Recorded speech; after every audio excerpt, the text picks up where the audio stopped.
عبدالرزاق داریم، ما ابن ابی دنیا داریم، ما طبری داریم، ما کتاب‌های حدیث بسیار داریم، ما مسند امام احمد حنبل داریم. از همه اینا هم جمع میکنن و بعد مسئله را بیرون میکنن. باید حدیث نیست.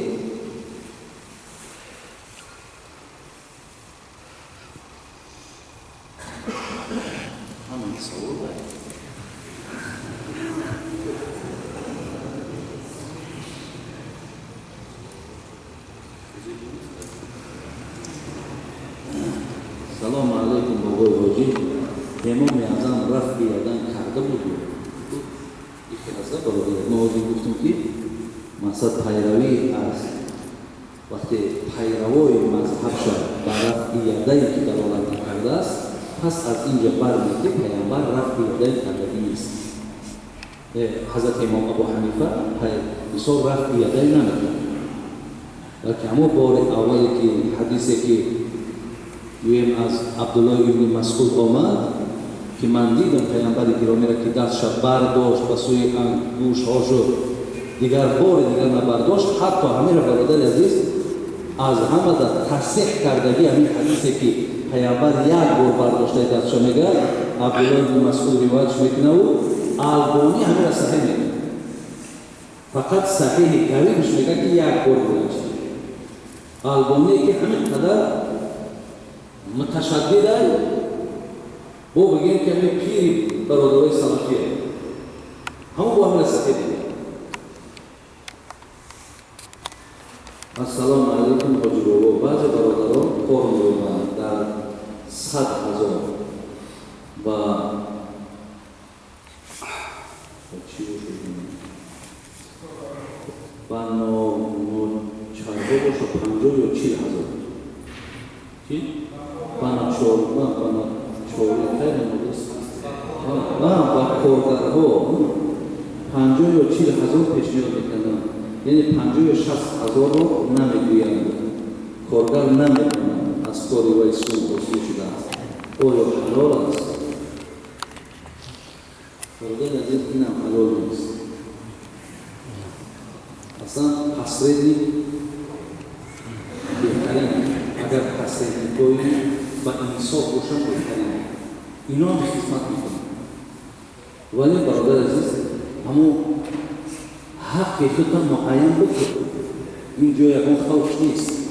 من اگر کار در 100,000 بیارم میگم من میره 10,000 شد دادرای جان بگیریم، این 90,000ش حق جان شما میکنیم کن بگن میکنیم 100% پول برای وام حوال برای شما. خب یا اینکه اگر باشد که همون کار می‌آورد و می‌براتون میگن نمی کار میکنیم این مسجد میسازیم 50,000 تا میتونیم. اگر بگن بچه‌های حساب کنن بگن موافق میشود کار کنن حلال. ولی در اینجا برادر عزیز انصاف بسیار نقشی کلان می‌بازد.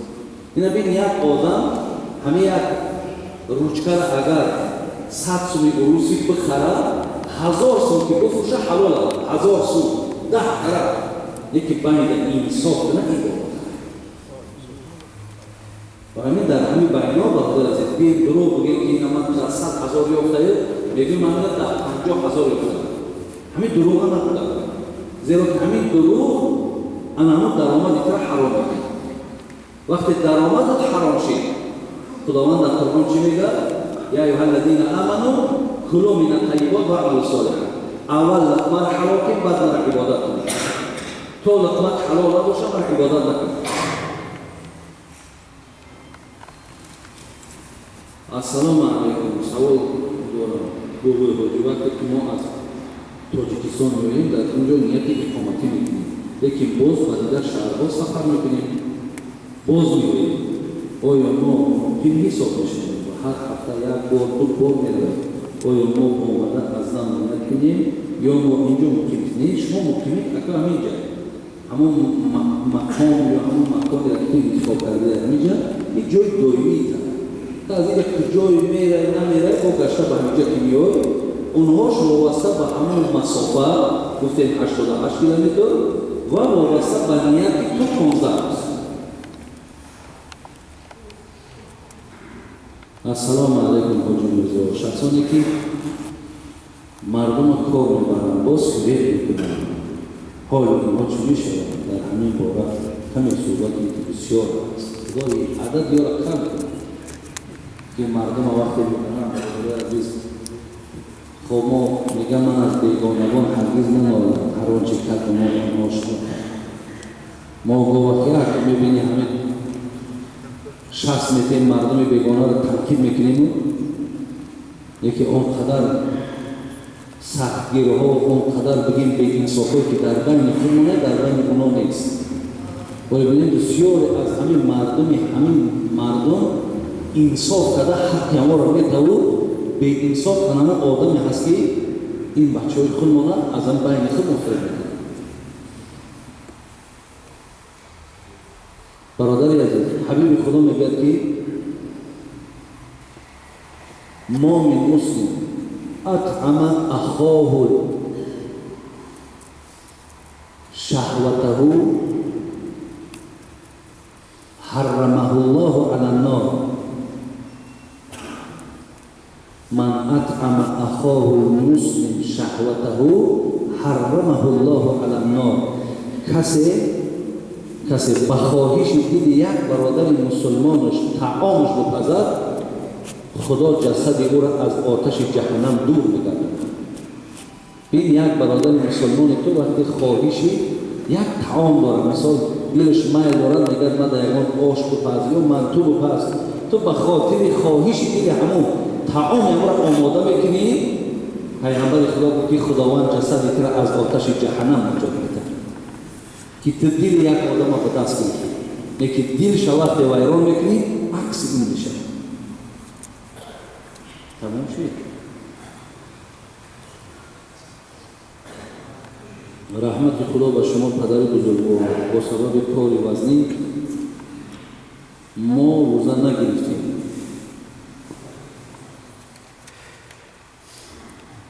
آیا در تاجیکستان رفته گیری می شود؟ روشنی اندازه در آخر اما کم در زندان می باشد در حقش دعا کنید و خودم بیمارم در حقم دعا کنید. انشاءالله شما بیمار باشید دادر جان خداوند برای شما رخصت داده که شما روزه را بخورید. برای آدم بیمار برای آدم مسافر شما بسیار مسافر نیستید. شما مثال وقتی 15 نیتون که اینجا می شما مسافر نیستید بعد مسافر بودتا روزه ها کنه خوردن گناهگار میشید. برای این کسی که مریض خدا اجازه بده مریضی که به سبب روزه گرفتن مرضش زیاد شد دردش زیاد شد اینها را رخصت که روزه هاشون بخورن وقتی صحت شدن بعد روزه نمیگیرن. ولی برادر عزیز دیده و دانسته به خاطری که من کار میکنم روزه را میخورم تو گناهگار میشه. هیچ یگان برادر عزیز یک ماه از برای خدا کار کنید یا کارت صبر ترک کنه روزه تا بگیرد. خدا خواه ماهای دیگه شد با کارها هست با الله برکت خدای نکرده برادر عزیز تو روزه را بخوری که من کار دارم من 4 تنگه باید بیارم یکی خدا را صفتهای قهاری و جباریش پیدا شد یک درد دو تکی دیگر با یک رمضان و در رمضان شفا نوید این چی کار دارم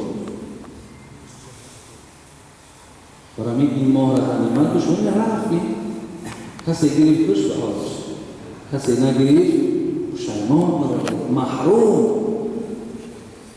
پیامبر در حدیث مبارک میگه که این فی الجنة بابا یقال له الریان در جنت یک دروازه هست که نامش ریان یدخل منه الصائمون او دروازه مخصوص روزه‌دارا بوده نه دروازه مسجد داری مثلا شاده میشه اندازه و خدا میکنه روزه‌دار میداره هر جایی که میگه روزه‌دار در آمد او غلیطه در آباد در پوشیده میشه برای دیگران نیست اینجا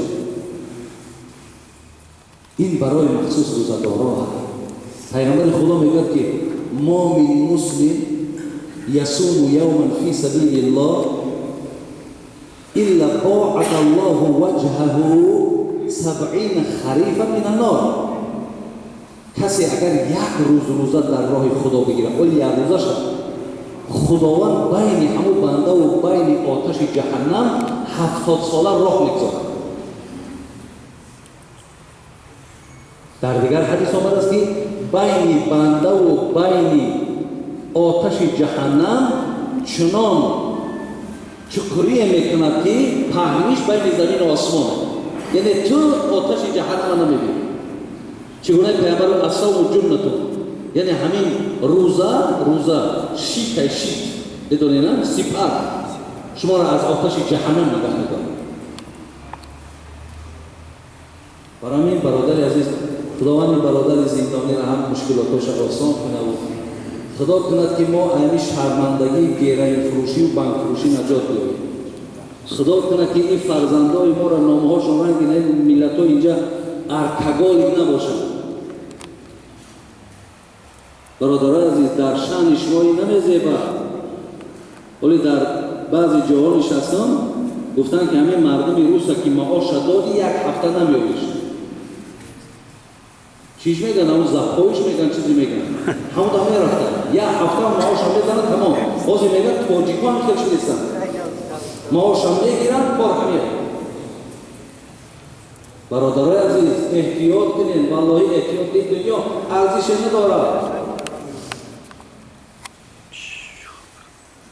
از این نامه‌های شرمندگی خودتون نگه دارید. بسیار از بچه‌ها زنگ میزنن از زندان مسئله میپرسن بچی رفتی؟ با گیره فروشی کرده، بانک فروشی کرده، پیستلت فروشی کرده. ای برادر تین باشه، آرام باشه، ریسک از جانب خدا طلب کنید، ریسک حلال طلب کنید، آسوده باشید در حیاتات. چقدر حیات دارید شما؟ چی میدانید پگه تو مرده یا زنده؟ شخصی میگه شخصی همش بر سر بیمار گریست، چون روز بیامد بیمرد و بیمار بیزیست.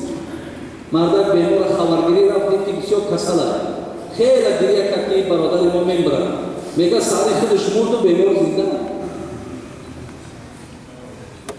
شما چی میدانید که پگه مرده یا زنده؟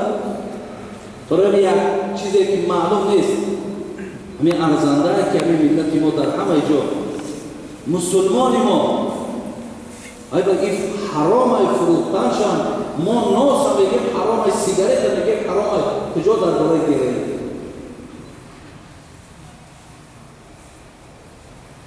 برای این چیزها در نزدیک نشیم برادرای عزیز. دلتون به زندگیتون، به حیاتتون، به فرزنداتون، به ملک و ملت و خصوصا به دینتون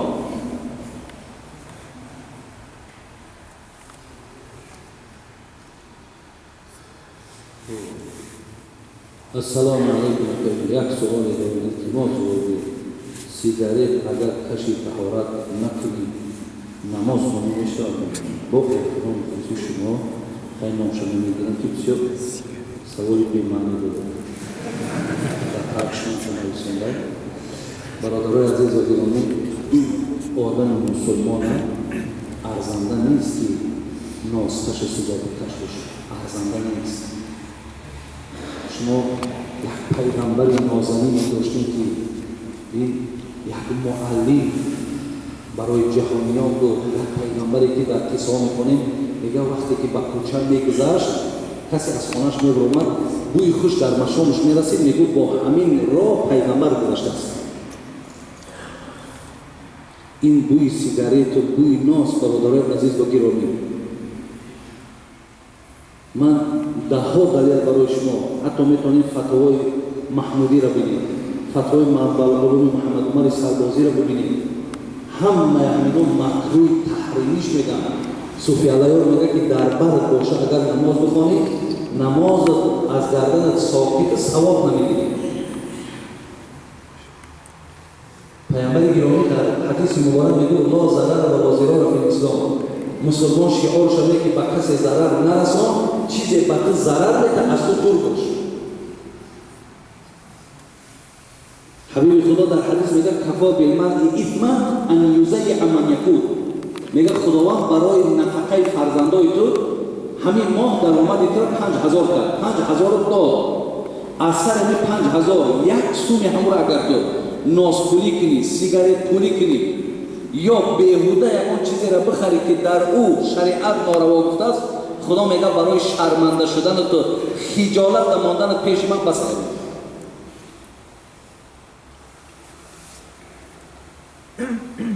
گفتی استاد من آخر سنت پیامبر مسواک زدن بود، نه در دهن ناس گذاشتن. بسیاری از بچه‌ای از همین روزای پاک به ناس میکشند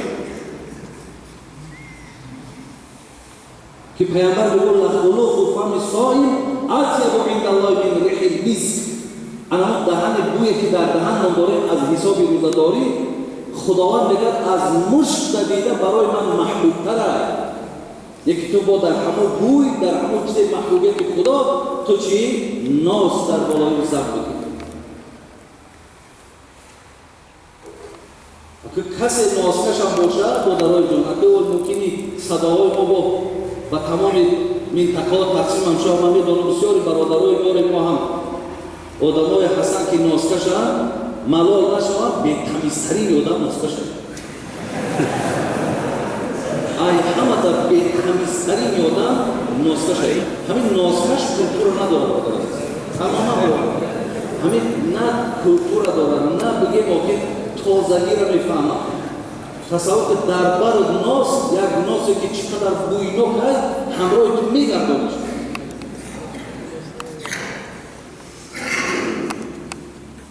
برای بسیار احتیاط پیدا کنید. این از سنت پیامبر، از شریعت ما و شما نیست.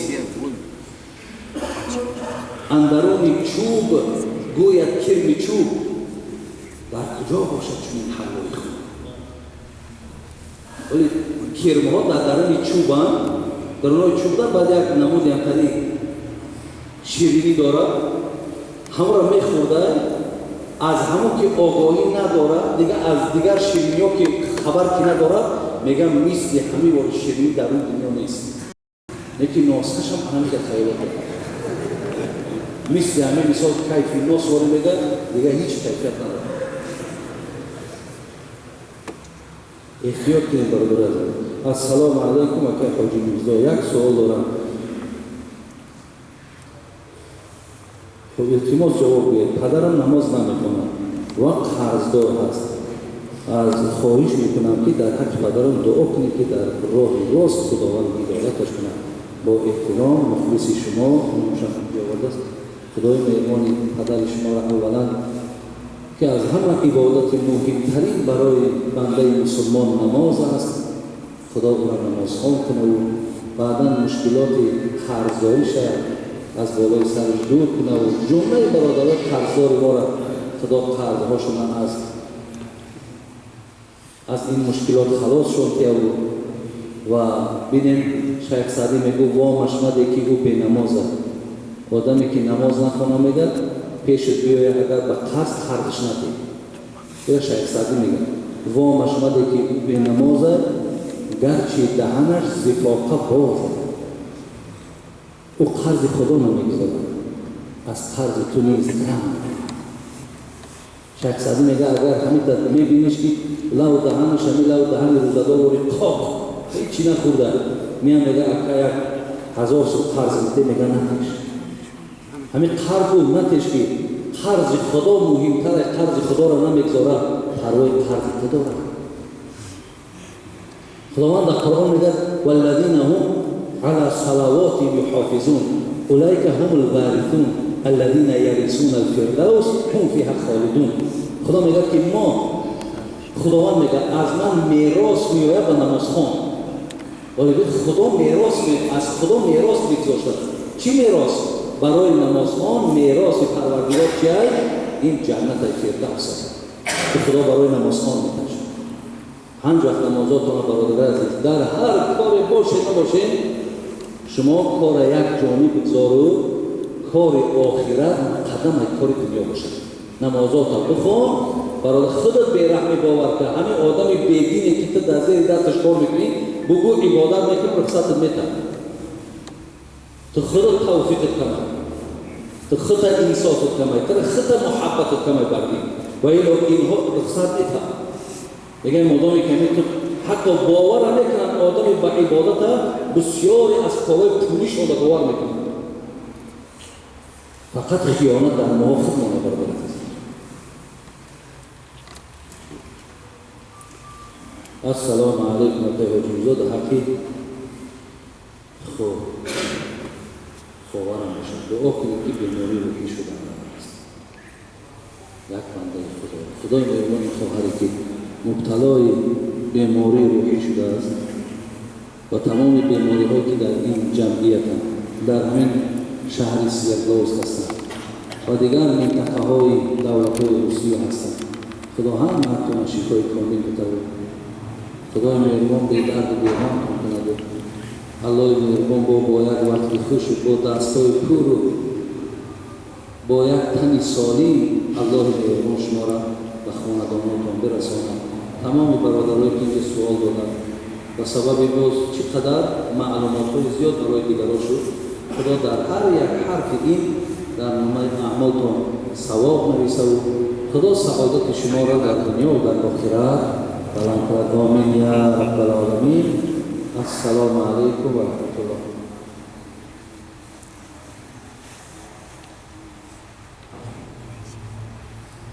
حاضر گفتم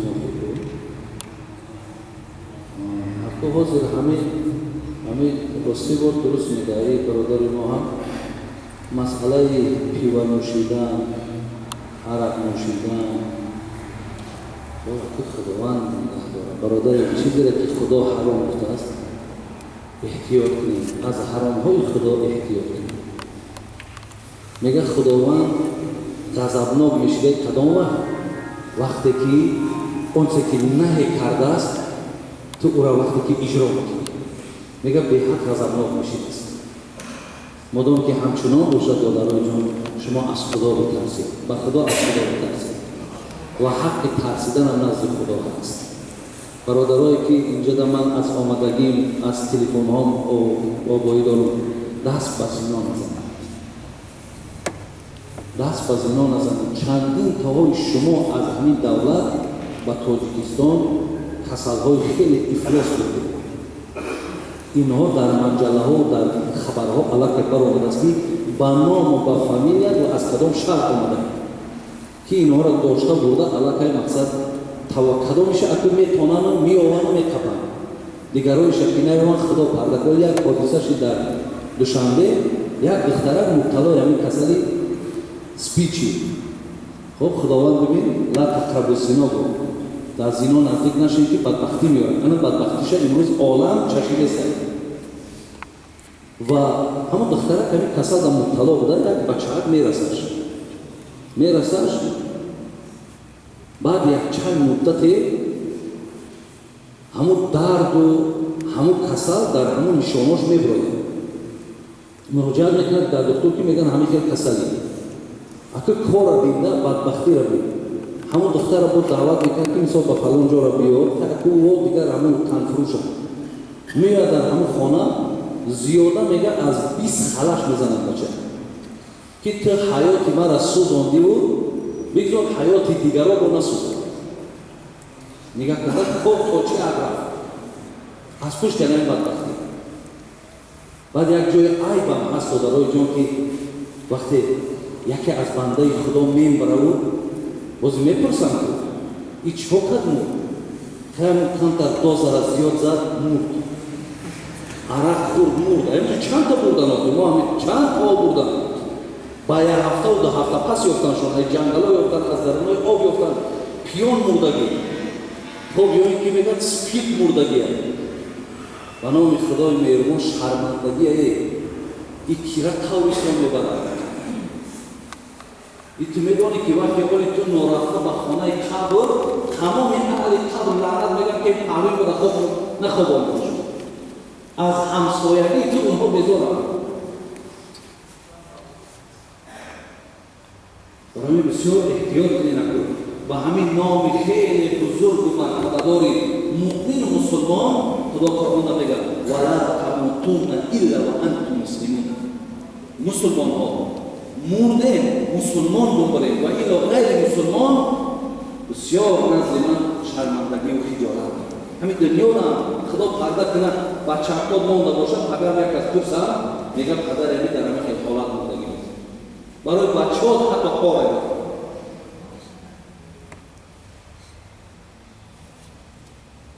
تو چی میگین؟ تیوشی وقت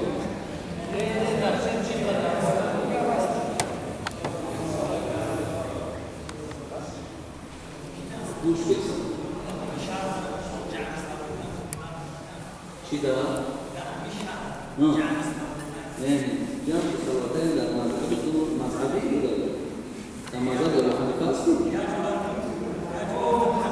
حالا گوش بدید در خیلی نشده باشه گوش بدید من مسئله در گوش بدید در مذهب امام ابو حنیفه جمع صلاتین جایز نیست جمع صلاتین صورتش این خیر است در مذهب ابو حنیفه چیزی که حضرت عمر رضی الله عنه نمی‌جوزه این کتاب قطعی دلیل ها و حجتاشو نمی‌خو پیش اومدن ما همین با حکم موضوع کار مطالعه میکنیم یگان بار ندیدم میگه که پیغمبر خدا جمع صلاتین کرده باشد با اسناد و دلیلاشون در کتاب میگه که در مذهب خود ما جمع صلاتین صورت شامل من عصر مثلا پیشینه در آخری وقتش میخوانم عصر در اول وقتش اگر ایتا مقصد نگاه کنید صورتا جمع اگر ببینیم میگه همه آدم دو نماز یک نماز کرده لیکن این دو نماز یک نماز نیست زیرا خدا قرآن میگه که این الصلاة كانت علی المؤمنین کتابا موقوتا سوره نساء هر یک نماز خدا میگه ما برای وقت جداگانه داریم خب برای همین جمع تأخیر تقدیم درست اینجا مسئله دانو باشه میفهمم جمع تأخیر و تقدیم مثال شام آمد در آخری وقتش میخوانم خفتنه در اول وقتش بینشون 15 و 20 روز فرق میکنن شام آخری وقتش اگر در شرط 10 و 15 باشد نیت بگم 10 و 15 باشد 10 در اولی مثال چی میدونم اولی خفتن در آیا بین همین فرق شد همینجا میگه نشان که هر دو باید بخونم جمع تأخیر و تقدیم درسته اینه که خیلی هر جای پیشین ده بچه ها پیشین ده هم اصلا میکنم پیشین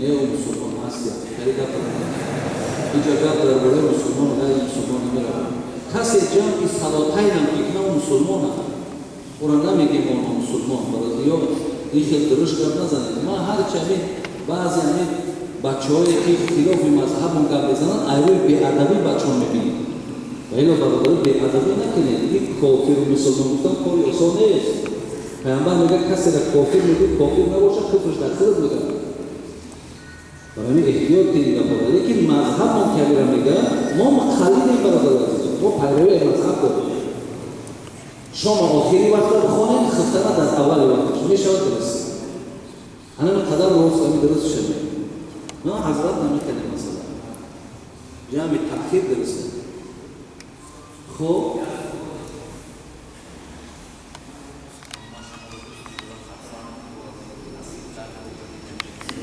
دختر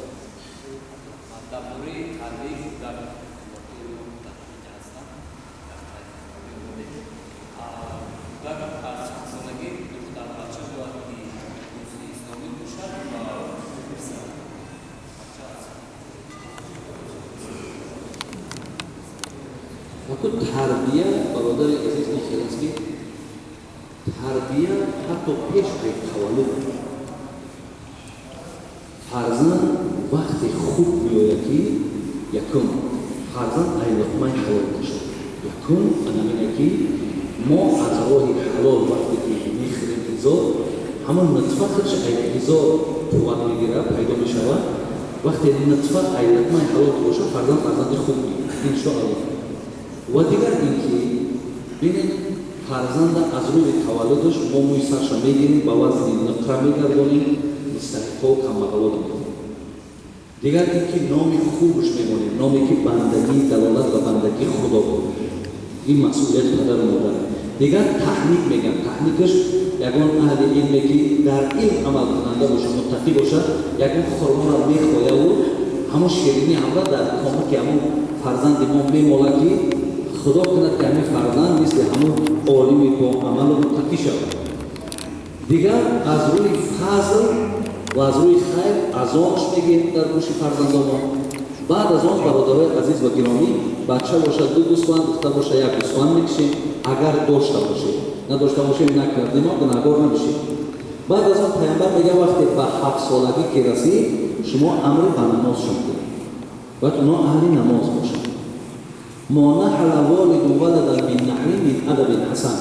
پیامبر میگه به فرزند از همه در بالاترین هدیه ادب حسن. هیچ هدیه، نه خانه، نه پول، نه ثروت، نه دنیا، هیچ چیز با آداب نیکو برابر نمیشه. اگر بچه تو به ادب باشه، پیشترین ماشین رو بخرش، پیشترین وظیفه رو بمونش، پیشترین خانه رو بر جاش کن، آداب نداره، ای خدا نمیترسه، تا مردن تا غم میکنه. تا مردن تا تو از او فقط زهر میخوری.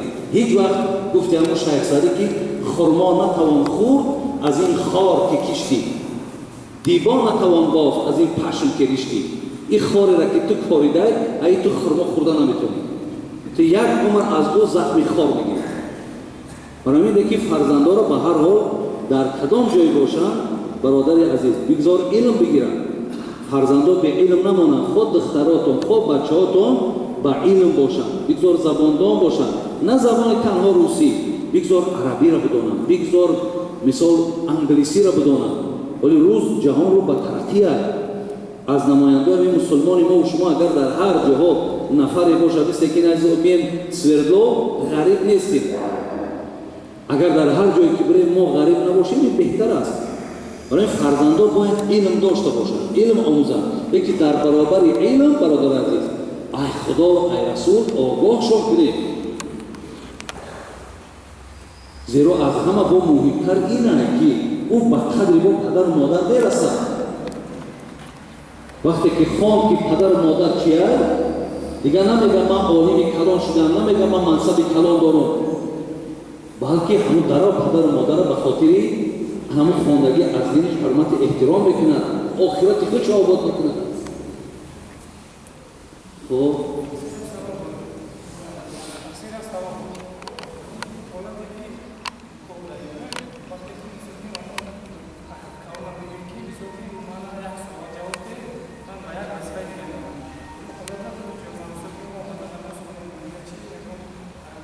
اینه انشاءالله سر بله هیچی بکنم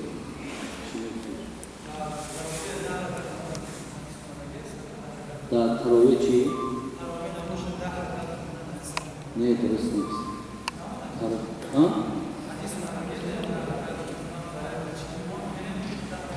حدیث اومده که در 10 رکعت خون خب سلامت باشید. بشنیم برادر عزیز، از پیغمبر خدا یگان حدیث صحیح صریح نه در باب 20 رکعتش آمده نه 8 رکعتش صحیح باشه صریح باشه نیامد. خب فقط از پیامبر ثابت شده است که 3 روز پیامبر ما نماز تراویح خواندن، 4 روز نبرآمدن که گفتن ترسیدیم که تا خداوند بر شما همین را فرض نگردد. خب و دوره‌های حضرت ابوبکر صدیق هم هر کس با طریق خودش جداگانه میخواد، هر کس میخواد. دوره‌های حضرت عمر رضی الله عنه وقتی آمد حضرت عمر که دید مردم هر جدا یک کس و 2 کس تنها و تراویح خواندستن. بعدم گفت که ابی ابن کعب که یکی از قاری‌ترین صحابه های پیغمبر بود پیش در آورد، در صحیح بخاری میگذارد در باب تراویح خب پیش گذاشت امرش کرد که 20 رکعت بخوان. 20 رکعت حضرت ابی ابن کعب خواند، در پشتش حضرت عمر، حضرت عثمان، حضرت علی و جمیع هزارها صحابه دیگه میخوان. هیچ کدام همون اعتراض بیان نکرد که مردک چرا 8:20 اعتراض نشد. حتی برادرای ما میگن حدیث عایشه صدیقه را دلیل میارن که پیامبر خدا در رمضان غیر رمضان از 8 زیاد نکرد. عایشه هم در اون زمان رضی الله عنها مادر ما و شما زنده بود، لیکن یگان اعتراض عمر نکرد که حضرت چرا تو 8 پیغمبر را 20 کردی؟ عایشه مادر ما زنده بود. پس معلوم شد که آن چیزی را که عمر سنت باقی ماند، پیامبر را چی گفت؟ سنت الخلفاء راشدین المهدیین و عضو علیه بالنواجذ. چاریار مرا پیرو شید، حتی راه اونها را با دندانهای کرسی ها تان بدارید. برای همین دادرای جان 20 رکعت نماز تراویح خواندن، این ثبوتش ای حضرت عمر رضی الله عنه و ما باید با این پیرو شید تو اگر کسی که اینه اگر غلط و کمبود بشماره پس اون اعتقاد داره که عمر بدعتکار بوده. حالا که پیغمبر ما چی گفت؟ ان الله جعل الحق على لسان عمر و قلبه. خداوند حقیقت در زبان عمر و در قلب عمر گذاشته بود. اینا پیغمبر خدا بود. پیغمبر گفت لو کان بعد نبی لکان عمر ابن الخطاب. اگر بعد ما پیغمبر کسی میشد هر آینه عمر پیغمبر میشد. پیغمبر گفت دخلت الجنه رأیت قصرا من لؤلؤ. در آمدم در جنت یک قصر دیدم. این مسجد ما میبینیم خیلی راحت میگیم ولی در برابر بنای جنت هیچ نیست. میگه در آمدم از لؤلؤ سفید بود. فقلت لمن هذا یا جبرائیل. میگه حواسم کرد این راحت کن. پیغمبر میگه گفتم این قصر کیه؟ میگه جبرائیل گفت لعمر ابن الخطاب. این خدا کو برای عمر ابن الخطاب ساختگیه. فعرضت ان ادخله. پیامبر میگه که عمر نکرد که عایشه به معراج داشته اومد. عمر گفت خواهشم بود که درونشان تماشا کنم. فذكرت غیرتک. گفت در دلم غیرت تو به یادم اومد ندارم. فبكى عمر. میگه عمر گریه کرد.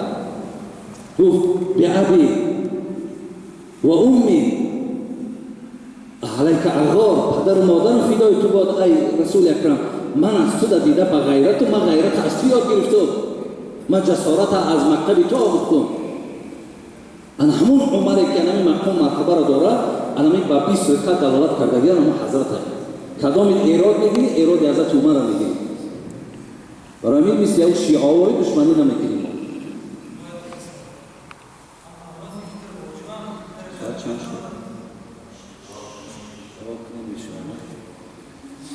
کم به فرام شیدیم برادر عزیز.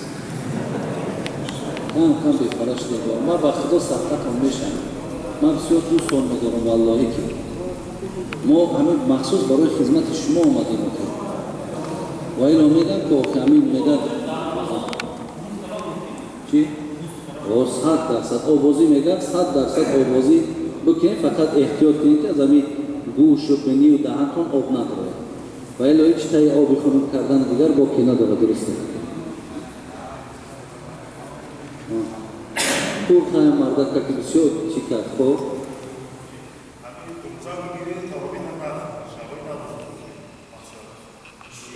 شرایط نیست نه؟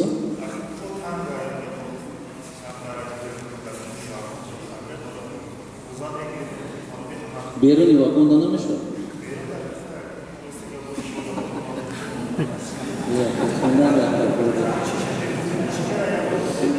حتی که برادر عزیز اگر به شرطی که حقیقتا این ما را پیش از آمدن سلطدی در ایرپورت سوال کردن بچه‌های کاریگرای ایرپورت گفتن حاجی بابا ما سودکه قطعی خب مقصد همین شب روز در اینجا نمی روی کار شدگیم خیلی ریسته که آمده است مردم ها جواب میتیم قبول میکنیم. اونها عذر دارن. اون عذر که یک چشم زدن در صد دفعه خبر شدنش ممکنه. لیکن وقتی نمی اون دکت دادر جان امکانیت داری خطا ای عبادت دور نکن. پیغمبر خدا میگه اولین چیزی که روز قیامت خدا بنده را میپرسه ای نمازش میپرسه. فإن صلحت فقد افلح و انجح و این فسد فقد خاب و خسر. کسی ای سوال نماز نجات یافت این پیروز شد نجات یافت. پیغمبر کسی در سوال نماز عاجز آمد خار زمین شد. برای این نمازها را بخوانید. تراویح را مثلا تراویح تارگی های نمازهای فرض را میشه برای این بخوانید. در نمی وقت یافتی داده فرصت یافتی بخوانید. بینی که تماما امکانیت ندارد مایلش خدا میبخشد. با شرط که هر کس امکانیت خودش بفهمد. برای که صاحبای کتاب میگن آدم تنهایی حلق شه اگر در حاجتخانه بغلطه این حلق شه. وقتی نماز بیاد بگن همین نماز در گردن ما فرض نیست که نگار میشه. ببین میگن نیمی کودک درون مادر بیرون شده نیمی گوش در درون. ولی ببین من این نماز بعد آمدن کودک میشه زنک صاحب نفاس میشه. لیکن نیمی کودک باشه میگن نه برآمد و نیمش باشه وقتی نماز باشه صاحبای کتاب میگن که تاکی باشه چطوری بکنه همونجا بشینه. که اگر در وقت نماز اون کودک هم افتی در همون چطوری بزند مایید نشه لیکن نماز رو بخونه. ببین نماز چقدر مهمه برادر. این سوالو بسیار ما وقت میکنه.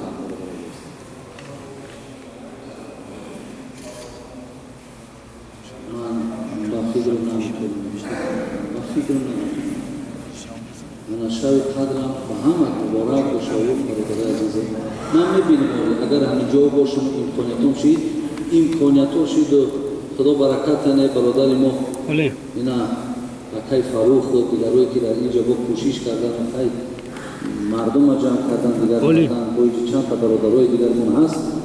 خب بینیم اگر یکی امکانیتون شده همینجا ماندو برای که ما با طرف نواسیبیر میریم برادر است. دعوتو شدگی ما باید بریم. لیکن اگر شد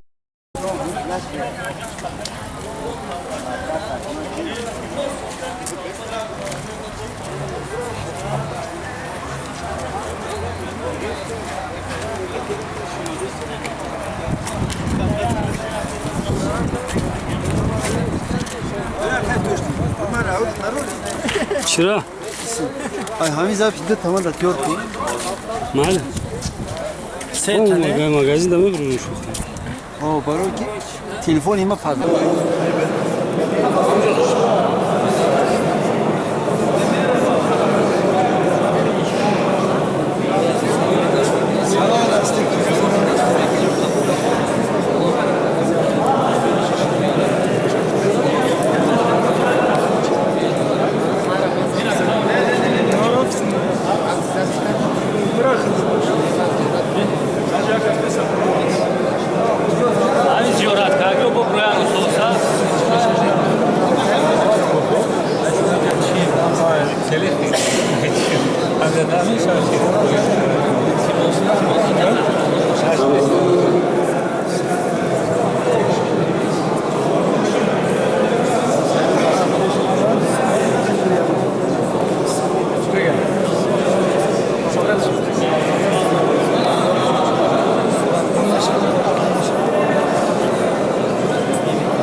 Ponta bien gire. Bu gire. Bu bre başa.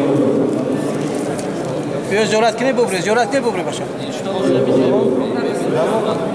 Mana gire. Tamam şu an çok etkili sayılar bre.